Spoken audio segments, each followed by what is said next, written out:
Hi, this is Astrid, and welcome back to the Akai Force experiment. So the lab has changed a little bit tonight, and the reason why is that I'm going to be doing some testing of MIDI. So I brought out the Korg Triton Studio, and what I'm going to be experimenting with is splitting the keyboard into half. So starting from here down to here is MIDI channel 1, and from here up to the very top key is MIDI channel 2. Now I had to dig back through the manual to make sure I was doing this right. It's been several years since I've messed with this thing, so I'm just gonna prove to you that it is correct. So I'm looking at the track parameters right now, and here's the track parameter for number 1. And I'm gonna make sure that this is set to external. Sorry about that. So track 1 is MIDI channel 1, track 2 is MIDI channel 2. And let me go exit out of that screen. And I'm gonna go back to the menu again and go to the track zones.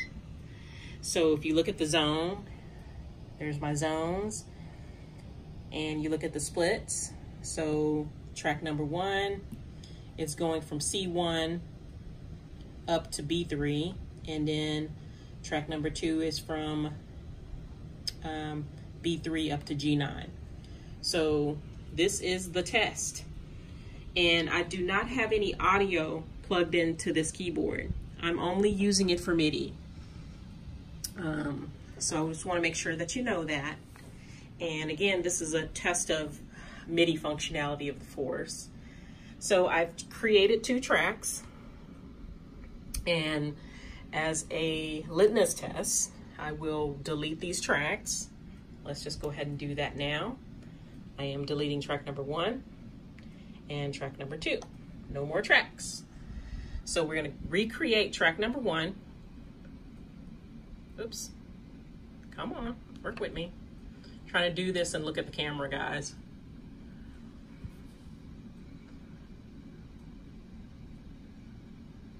Okay, there's track number 1. And we're going to double tap on that. It is already on MIDI channel number 1. So I'm going to go ahead and close out of that. And track number 2. I'm going to choose my plugin, double tap on it, double tap down here, change that to number 2. So there's track number 2 on MIDI channel 2. Do it. And close out of that.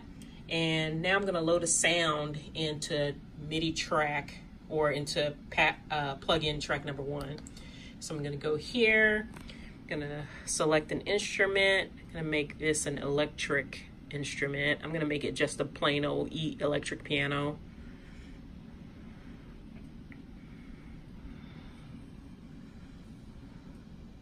Okay, let's test that.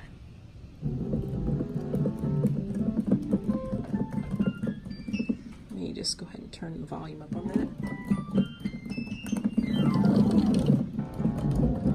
Okay, so that is plug-in track number 1, and we're going to go back to the matrix, and we're going to select track number 2, load it up, go to instruments, and we're going to select a tube synth. And from there, let's do something pretty loud there. Let's make it that swell. Let's see what that sounds like. Something completely different from the electric piano. Okay, so we are in note mode. I want to make sure that you see that. Go back to the matrix, and let's see what we have.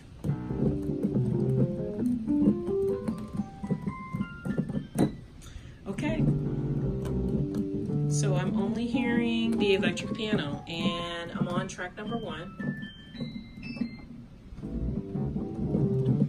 Okay, let me select track number 2.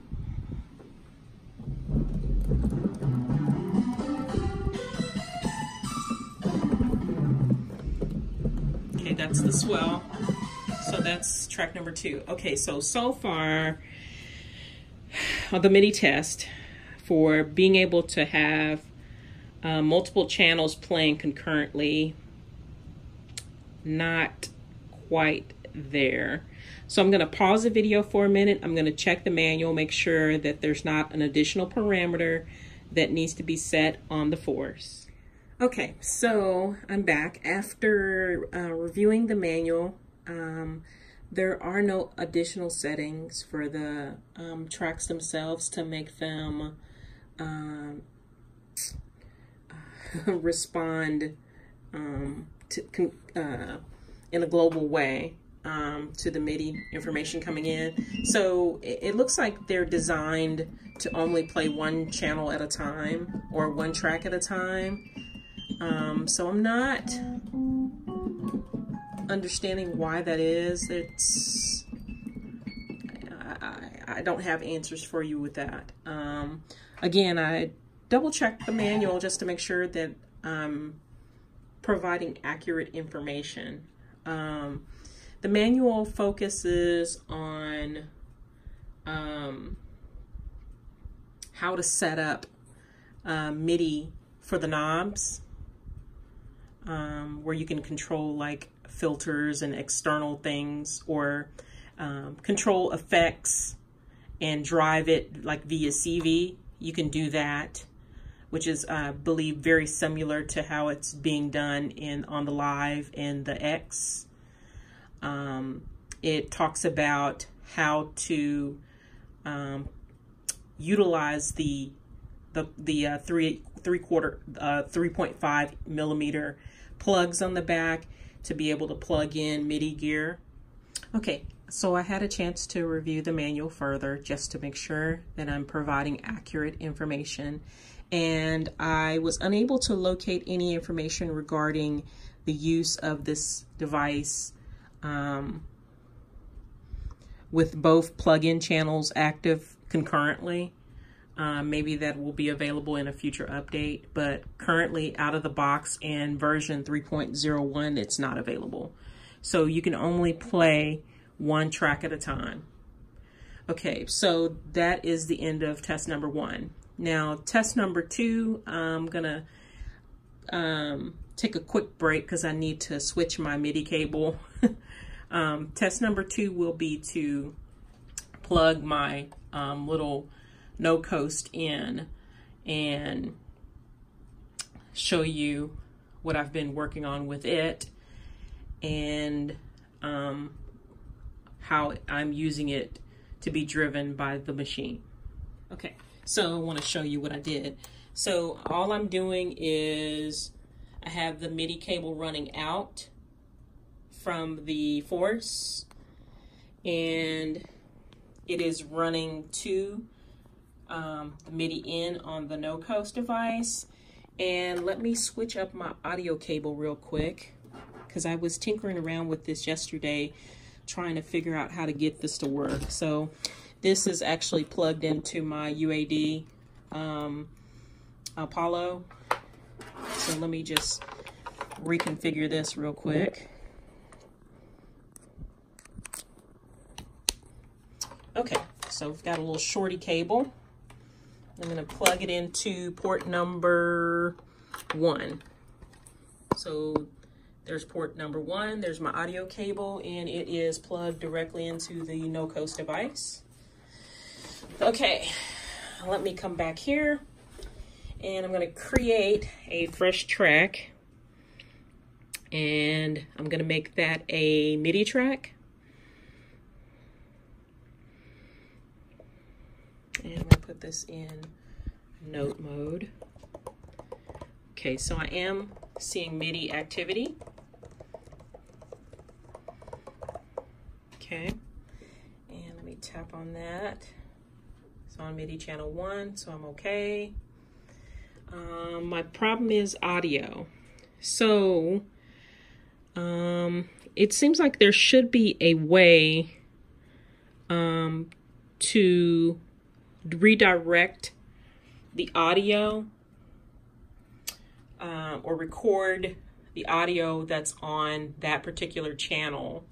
Okay, so what I was able to do is, again, I have the audio cable hooked up directly to my UAD Apollo. So that's where the audio for this is coming from. It's not coming from this going through to the Force like I was expecting to be able to do. Again, ultimately what I wanted to be able to do is, because this thing is manual, I wanted to be able to create my own little custom sounds and create clips for them, so that I can like manipulate those sounds within the Force, or I can dump off the information from the Force into Ableton and further tweak it with, you know, plugins or whatever I wanted to do with it. That's really what this project is about, is creating more custom sounds for myself instead of using patches and manipulating patches that I have from all my VSTs. So again, I'm attempting to be more creative with my music and adding just a little bit of flavor by doing some customization, and that's all I really want to do. I was hoping that the Force would be the driving force behind that project, but I think I have decided after this test to go ahead and return it back, and I'll be returning it back this weekend, and I'm probably just going to go ahead and get a push 2 and set up the NoteCoast via audio to my UAD, and then just bring it back into Ableton and work with it that way. It probably is less expensive, because this is a $1,500 device, and I could get a brand new push for $7.99. And if I actually am smart, I can get it for less than that on eBay, which I may end up doing because I'm not in a rush to get it. This is probably the last track and the last video you'll see with me with this Force. So if you have any questions, please leave it in the comment section. And for those of you who are continuing forward with the Force, I'm gonna have to pray for you. I went through the same stuff with my MPC Touch, and from a personal experience, I don't want to do it again. And I'm not trying to down Akai, and I'm not trying to make people feel bad about their purchases. But for me, from a personal perspective, spending this kind of money warrants a better product. And that's all I'm going to say about it. And I apologize if I've offended anybody by posting these videos and being honest to the world about what my experiences are. I felt like it was necessary for me to do this for myself, because I was unable to find any videos for myself to be able to review the product to determine if it was going to work for me. So that is why I posted these videos. I am not trying to be famous or popular, and I'm not trying to steal anybody's thunder or any of that. So please stop the drama. If there was somebody who was doing the same things that I was trying to achieve on videos, like Mr. Matthew Triton, bless you, dude. I really appreciate the videos, because you helped me try to figure out a lot of the things that I was trying to do. The manual is a train wreck. I have never been more frustrated with a piece of paper product that's designed to be a learning resource. And let me reverse that whole statement. It's not even paper, it's a digital product, because it's a PDF file. It's very unorganized. It doesn't really cover all of the submenus like it should, and showing you how to reach those submenus.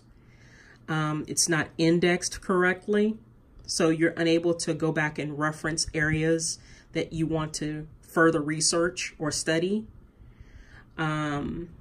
It's a disaster for a brand new user. As a brand new user, I recommend you to go to Mr. Matthew Triton's page and review all of his product videos on this device. He's done a very thorough walkthrough of all of the functionality of the machine.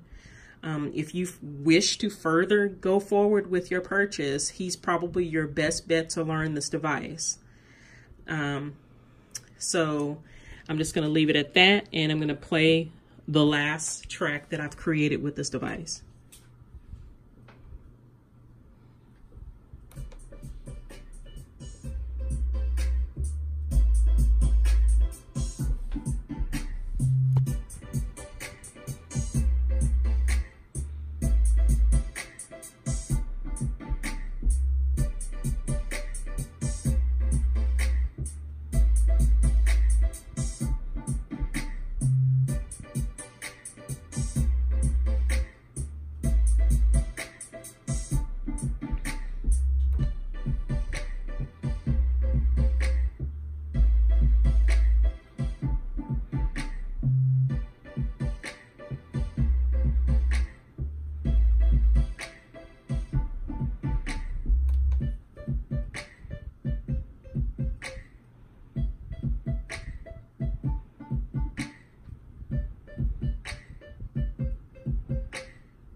That is all I have. If you have any questions, please leave those in the comment section. And if you haven't subscribed already, please do. I have more content coming that will exclude the Force. I'm sorry if you were hoping for me to continue with my experiments, but I'm done. I am moving on. I will be continuing forward with the NoteCoast device, though. It is actually a very cool device. If you're interested in getting into Eurorack, this is a really cool device to look into. There is a boatload of documentation on this thing. It's very simple to use, really easy to figure out of the box. I've only had it for a couple of hours, really, because I got it yesterday when I got home. I basically just set up everything from a plug-in perspective, and I sat down with it and came up with that track. So ultimately, I've probably only spent a few hours with it and was able to figure out how to use it enough to be able to come up with that. So that's all I've got. So if you're wanting to venture forward with me, please do. I apologize for the monotoneness of my voice tonight. I'm really tired, and I'm a little frustrated because I was hoping to be able to move forward with this device. But such is life. It's okay. Please subscribe if you would like to continue receiving content from me, and like if you do. And I'll see you on the other side.